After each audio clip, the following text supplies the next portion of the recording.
Excellent. Excellent. Good evening and welcome to the Historic Landmark Commission meeting this Wednesday, June 5th. And we do have a quorum, but we'll go through attendance here. Let's see, John's here. Mike Vela is not here. Adrian is not here. Wait, Mike and Adrian aren't here. Carlton? Yep. Amanda is not here. I think is at work. Michael Abramson? Yes? I'm here. Hello. Yes. Say yes. Just say yes. Emily? Here. Yes. Jared? Yes. Alan? Yes. Okay, so we have 1, 2, 3, 4, 5, 6, 7 in attendance, and that is enough for a quorum. I call this meeting to order, and do we have minutes from our last meeting here that we need to approve? Does anyone have any changes to our minutes? Then I need a motion to accept the I'll minutes move from to the last approve meeting. the minutes. All right, so we have a motion. Do we have a second? Second. Great. All in favor of approval of the previous meeting minutes, say aye. Aye. Aye. Aye. Oh, except it does say for roll call vote. So John, Aye. Carlton, Aye. Michael, Aye. Emily, Aye. Jared, Aye. Alan, Aye. and I will accept that as well. I don't have a report as the chair. Vice Chair, have any secrets you want to disclose? No report. No report. Okay. Report of the director. Oh. Nothing to report. Oh, what? Oh, I have one thing to report. Oh, this other director does. The city council did approve that amendment to the city code that changed the maximum amount of planning commissioners required and historic landmark commissioners required to 5. So we are required to have 5. 5 as a quorum Appointed. or 5 members? 5 members appointed. Oh, so half of our crew can leave now? So just You are all appointed. So Okay. we to own you clarify, until the end of that. isn't that the way that we suggested they amend it? Yes, Yeah. Okay. that's All right, good. that is No, what that's- you suggested, That's good news. and the council in their wisdom agreed with your wisdom. Very So, good. Just wanted to make that Excellent. announcement. Thank you. Okay, so no more reports there, although we would like to report that the bear that was found on Reed Avenue this morning has been safely relocated to central Utah, because that made all the news today, the little black bear. Let's see, general public comments. I have no comments from the public for general comments, so we will go ahead and shoot right to our public hearing. And our public hearing today is the Upper Yale Local Historic District Designation, case number PLNHLC 2023-00571. And our staff person presenting tonight is Nan Larson, and we have 2, Nanette Larson and, Sitting next to me is Patricia. She is the applicant. oh, Patricia. And how do you say your last name? Goody. I was going to say that, but I wasn't sure. It's German, right? It's a German name. Sort of. Sort of? That area of the world. Okay, great. So go ahead and make your presentations.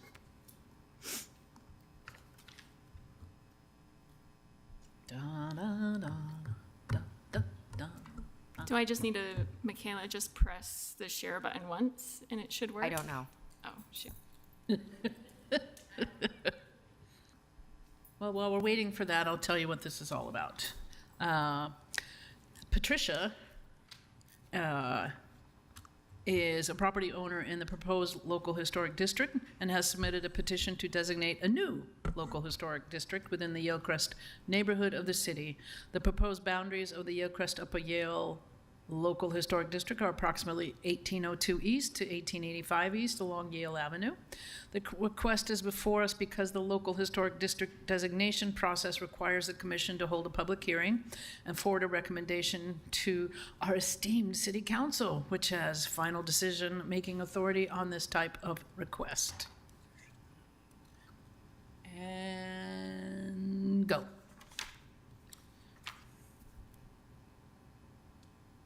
Still working on it. We're close. We've only got the one item. This is true.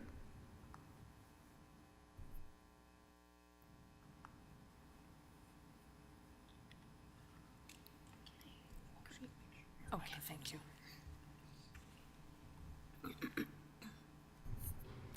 Yeah, hit that maybe later.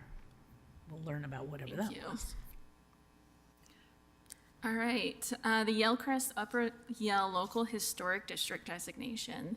Thank you, Chair, for introducing the application. Salt Lake City received a request to establish the Upper Yell Local Historic District designation by Patricia, a property owner within the proposed district boundaries.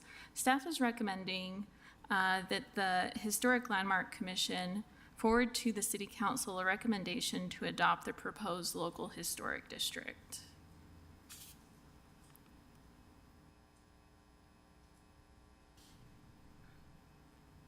The Yellcrest Upper Yell District designation is located between 1800 East and 1900 East along both sides of Yell Avenue. And let's get into the district designation discussion first. Salt Lake City has 16 local historic districts, 14 of which are indicated on the map on this slide.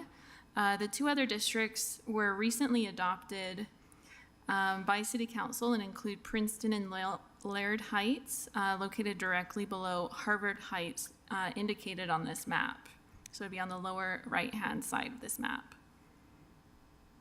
The proposed Upper Yell Local Historic District, highlighted in red and located on the furthest right-hand side of this slide, is their easternmost district in the Yellcrest National Historic District. This map shows the locations of the newly designated local historic districts, Princeton Heights and Laird Heights, located towards the left-hand side on the map.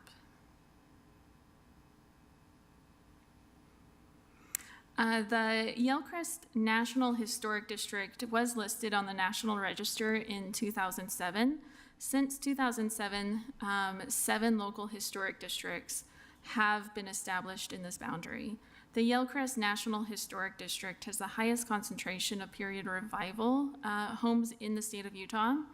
The Upper Yell District would include 24 homes on 24 properties, and 22 of the 24 homes are considered to be contributing to the historic character of this neighborhood. Upper Yell was platted as Upper Yell 3rd Edition in July 1928, and the houses in that neighborhood were generally constructed between 1928 and 1939. The proposed Upper Yell district also contains period revival architecture, including colonial revival, English Tudors, and English cottage styles found within its boundaries. The standards of the designation of a local historic district are evaluated on historic significance, historic integrity, eligibility on the National Register, and whether it furthers public interest, and if it's supported by established planning policies. As it was described in the staff report, staff evaluated each criteria against the proposed designation and found that the Upper Yell Local Historic District designation request meets each standard. The proposed designation also meets the factors to consider and boundary standards within the same chapter. Now this local historic designation process is on the slides, so 9 steps total. We're on step 7 of the process, where the proposal is presented at commission meetings for local landmark commission and planning commission to make a recommendation to City Council. After this public hearing processes, a public support ballot will be sent to property owners, where each property owner will vote on the district designation. And after these measures are returned, the proposal will return to City Council for one last public hearing and a possible decision. All right, let's talk about the updates to the historic status ratings within this neighborhood. So in addition to the Landmark Commission making a recommendation on the designation, a recommendation on updates to the historic status rating is also needed for the proposed district. Last summer, a member of the State Historic Preservation Office staff and planning staff evaluated the properties that are located within the proposed historic district and confirmed that the 19 structures listed as contributing on the 2005 reconnaissance level survey do remain contributing.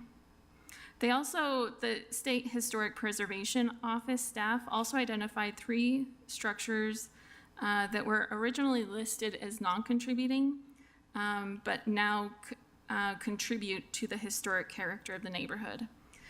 These 3 structures are 1820, 1828, and 1833 East Yale Avenue.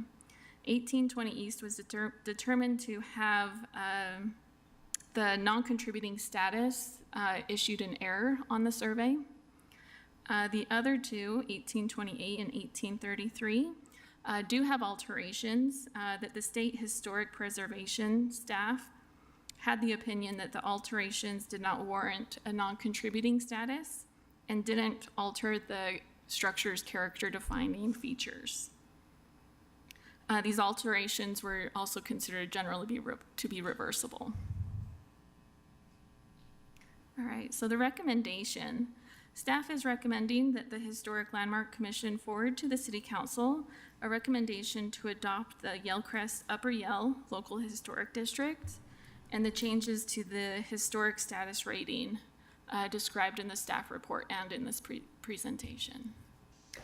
Thank you. Commissioners, do you have any questions for staff? I have a couple, actually. So this is more of a general question. We've adopted a several Yellcrest Can you go back to the historic map? districts. The map of all the historic areas, just so we can hear Yeah. what you're going to be talking In the about. area or of the city? That's good, that's good. That's good. Practically speaking, is there a reason that each of these is its own district within the Yellcrest district rather than having a Yellcrest historic district that's consolidated? Good question. Yeah. I believe each of the Yellcrest local historic districts were submitted independently. I think Michaela would be, might have additional information, but I believe it's because they were submitted independently, whereas, That's true. But there's more to it. oh, great. There's a lot of history, and the folks been there with you all these years. The state legislature has taken several actions this past decade, essentially encouraging more grassroots designation, more of a grassroots designation process for local historic districts statewide. Which can also be put in another way that also has created regulations that are incredibly stringent for those petitioners that are seeking to create a local historic district. As you see in the incredibly robust process that one must go through, which is a valid process as well.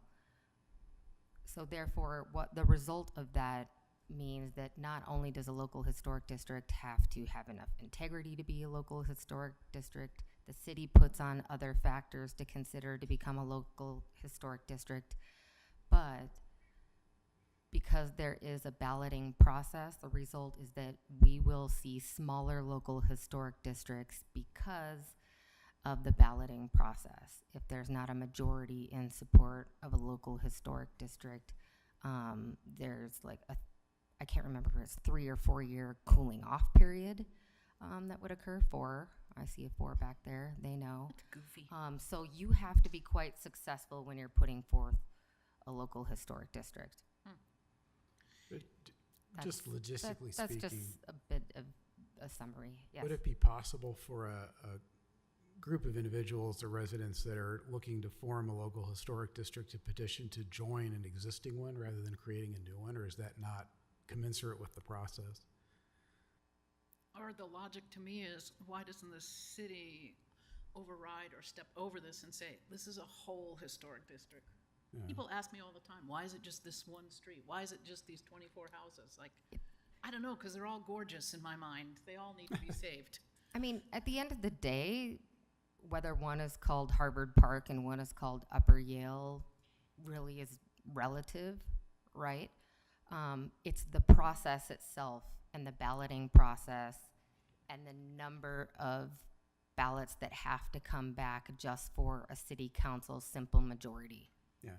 vote. That is what creates these smaller districts. At the end of the day, whether you're a landmark site or you're the avenues or any one of these smaller districts, the same rules apply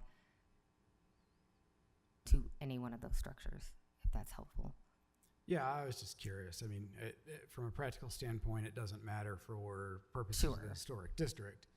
But I can see us getting to the point where the city has 115 historic districts that are all tiny, which might become impractical at some point. They're all a block long. Yeah, I was curious about that. The other thing I wanted to ask about is one of the public comments that was received had a comment in it about something along the lines of this being the only block that still met the 75% or more threshold for contributing structures in the region or in the Oakrest area, which struck me as improbable, but maybe possible. Is that accurate, or is that?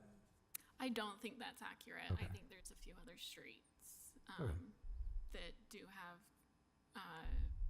Efficient? structures that are rated contributing to the Okay, historic character. I was just curious. That's true. Any other questions for staff? All right, then we'll move on to the applicant. You have 10 minutes and go for it.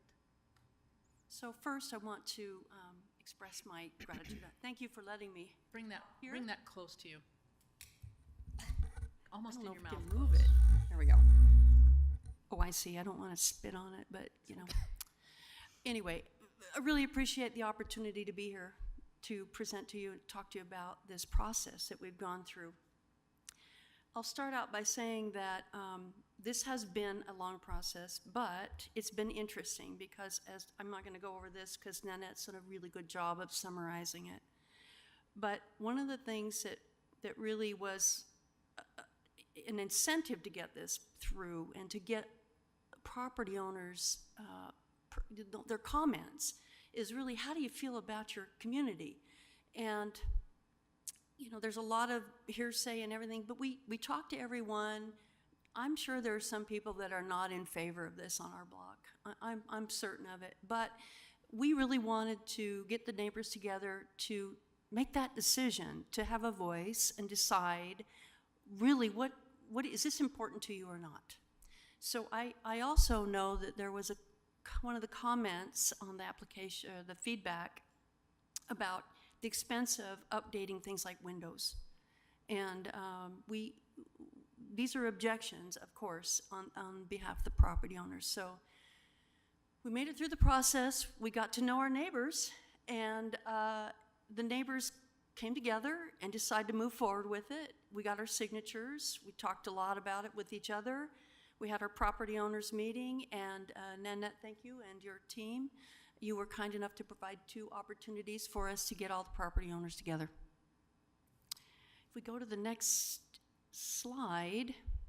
So something that came up during this process is what the LHD is. It's historic preservation.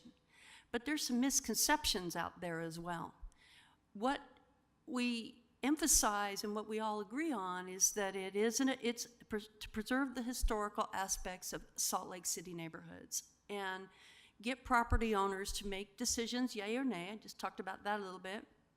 And be ready, because it's a long process. And you'll forget, because last May when we started talking about this, if you're anything like me, that mail sits on a big old giant stack that gets opened up maybe every month on my countertop. So we had to really look at how do we communicate the milestones and the timelines of this. This is not just a Harvard-Yale issue.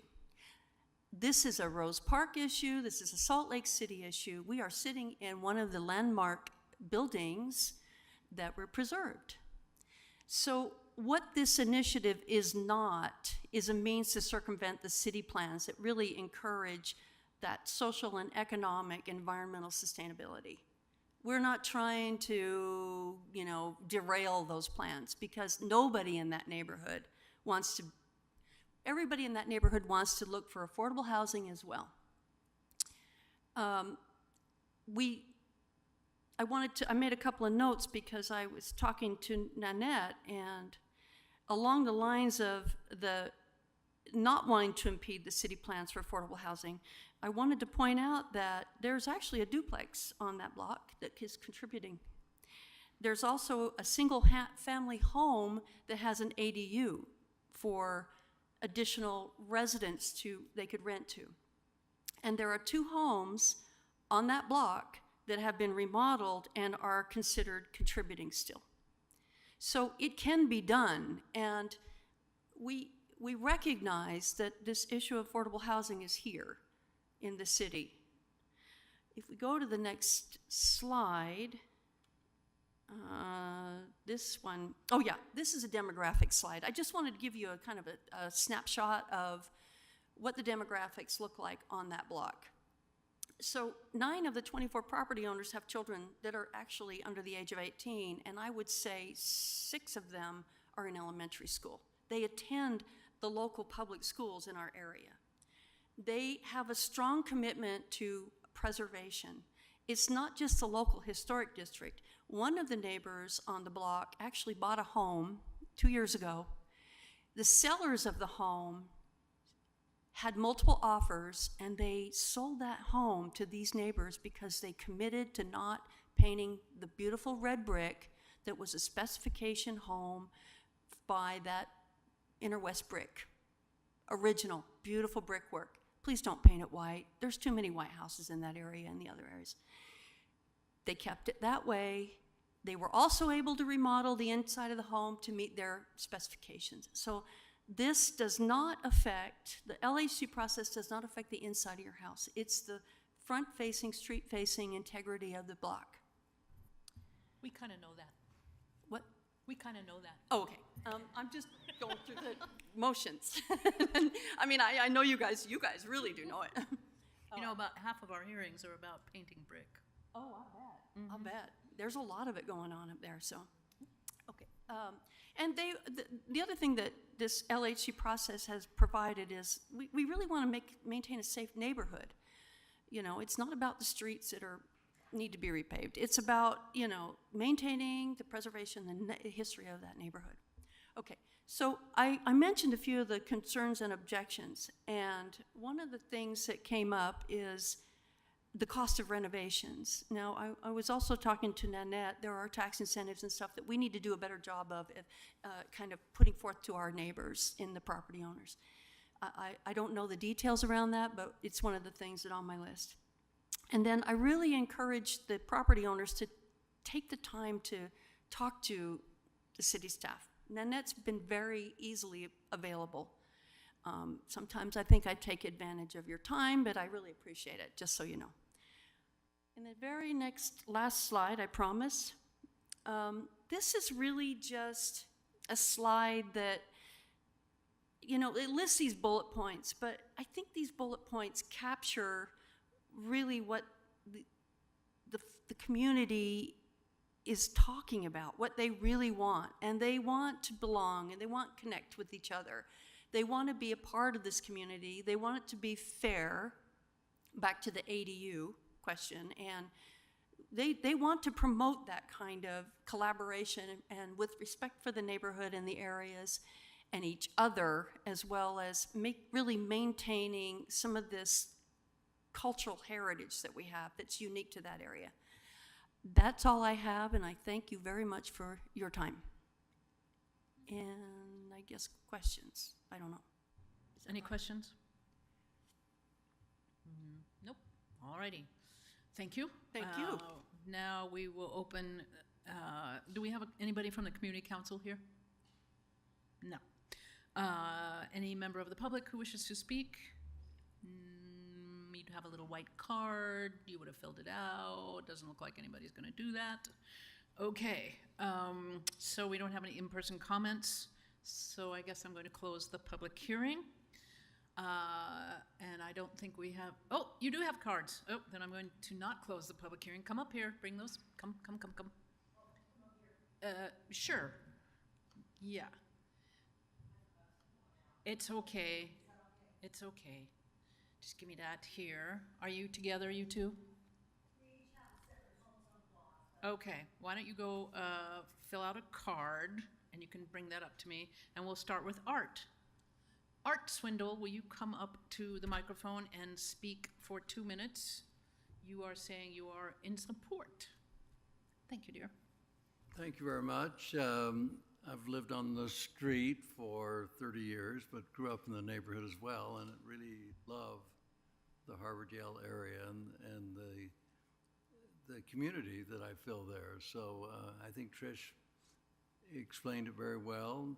Ironically, Trish is the one of the two houses that's non-conforming on the block, but she's working very hard to make sure we retain the nature of the street. So thank you very much. I know I have grandchildren that actually come from elsewhere, 50th South, to attend Bonneville School because they love the community there. So thank you for listening to us. I appreciate it very much. If you have any questions, I'd be happy to try and answer them. Thank you, Mr. Swindle. Let's have Lynn Pershing come up, who lives on Laird Avenue. Yes, I do. We keep them on record, so we can track you down later. Okay. I just thought I would provide some clarification on Carlton Getz's comment. I was the one who wrote that comment about the number of... Stop just for a moment. I'm sorry. State your name. Sorry, for Lynn the Pershing, record. Yalecrest. You. I was the one who wrote that comment that you were referring to. It was, the point is, the 1800 block of Yalecrest contains 11 streets. Only three of those streets have enough contributing structures today to be considered a local historic district. Most of the homes on the 1800 block have been demolished and larger, much larger, 2 to 3 times the cost pricing of homes have gone in. And part of becoming a local historic district, I've done a quick study, and it turns out that original homes are actually more affordable than new construction.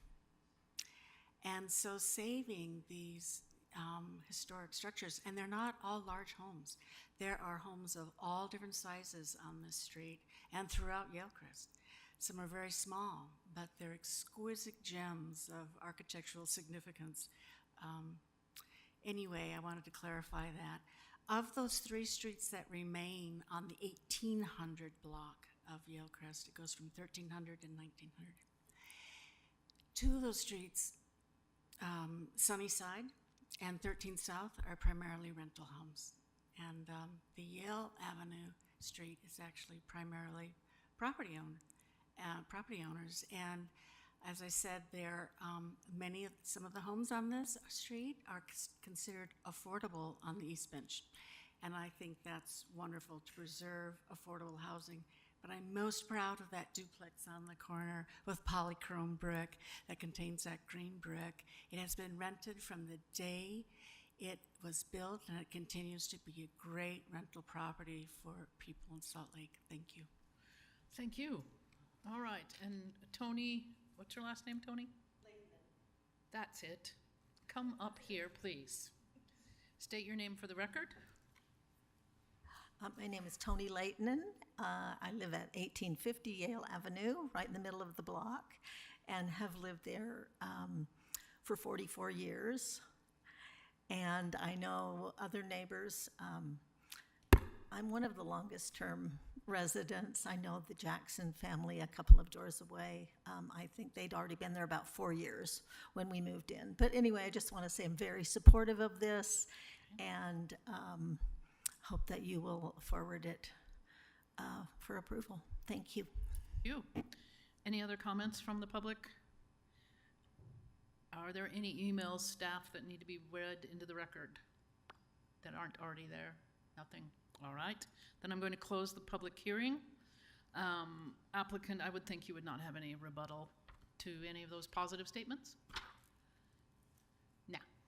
All right. All right. So, commissioners, we will now be in executive session, and we can discuss or make a motion.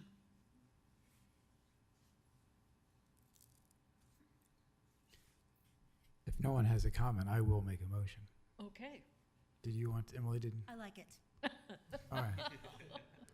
Succinct, thank you. I'll make one comment before I make the motion to say that I'm always supportive of local historic districts that preserve the buildings in that district. I acknowledge that there are always concerns about the creation of new historic districts, although, as we've discussed as a commission previously on other applications, it is rarely the case that the fears are realized. And more often than not, they are greater concerns in the imagination than they are in reality. That there are many ways to preserve historic buildings on an affordable basis, and particularly to do so for the longevity of the building and the overall consistency of the neighborhood over time. So, that said, I would make a motion that Commission forward a positive recommendation for the creation of the Upper Yale Local Historic District to the City Council. Do we have a second? Aye. Do we have discussion? The only thing I'd like to say is not only is it cheaper to purchase what we call a used inventory, it's also more environmentally correct, which I personally love.